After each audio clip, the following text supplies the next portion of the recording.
Tonight, the image is still coming in after that strong earthquake hit Southern California.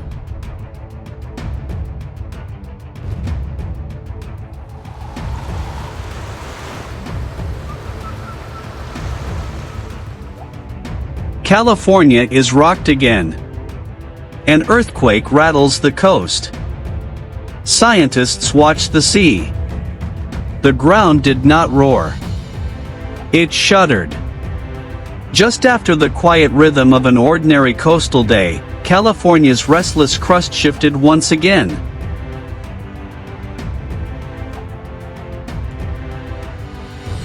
A magnitude 4.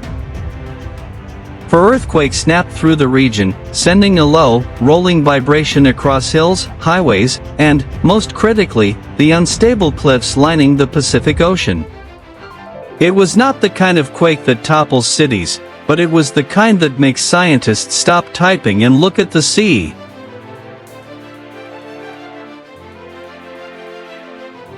A fault awakens. Seismographs lit up almost instantly. The rupture was shallow, dangerously so, allowing the energy to punch upward rather than dissipate harmlessly underground.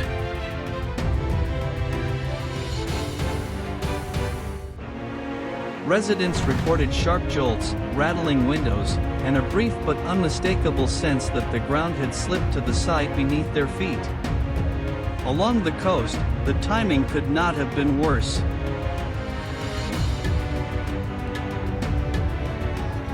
For weeks, California's cliffs have been under stress. Saturated soils, deep fractures creeping inland, repeated wave impacts pounding the rock base, subtle but accelerating ground deformation. The earthquake arrived like a final shove. When land shakes, the ocean listens.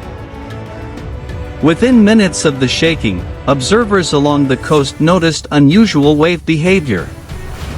Not towering tsunami walls, not yet, but irregular surges, waves arriving out of rhythm, colliding with cliff faces harder than expected for the prevailing weather conditions.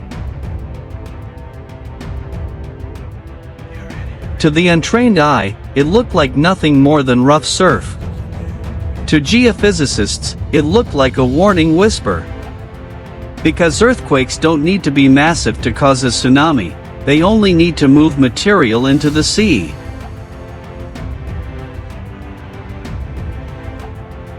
And California's cliffs are already halfway there, the hidden threat, cliff collapse. The real danger does not come solely from the earthquake. It comes from what the earthquake destabilizes. High-resolution satellite data and coastal monitoring stations have shown that entire sections of California's coastal bluffs are fractured, some cracked meters deep.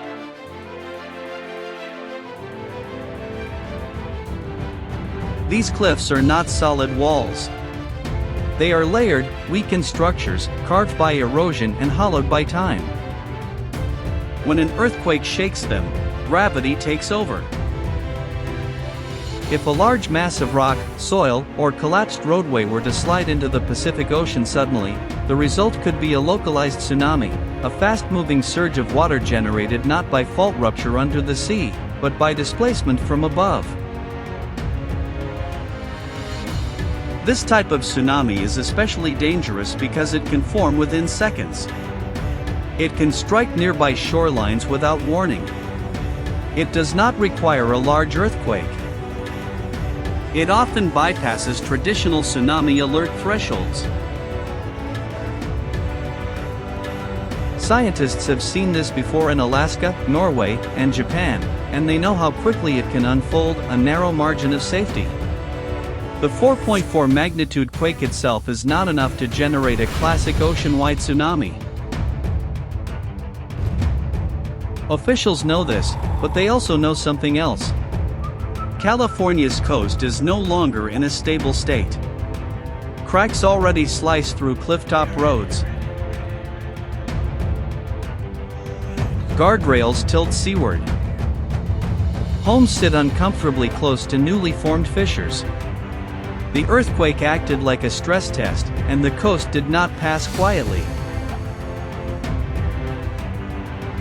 Seismologists are now scrutinizing ground acceleration data near the cliffs, micro-landslide signals, subtle sea level anomalies detected by coastal sensors, and aftershock patterns that may indicate ongoing movement.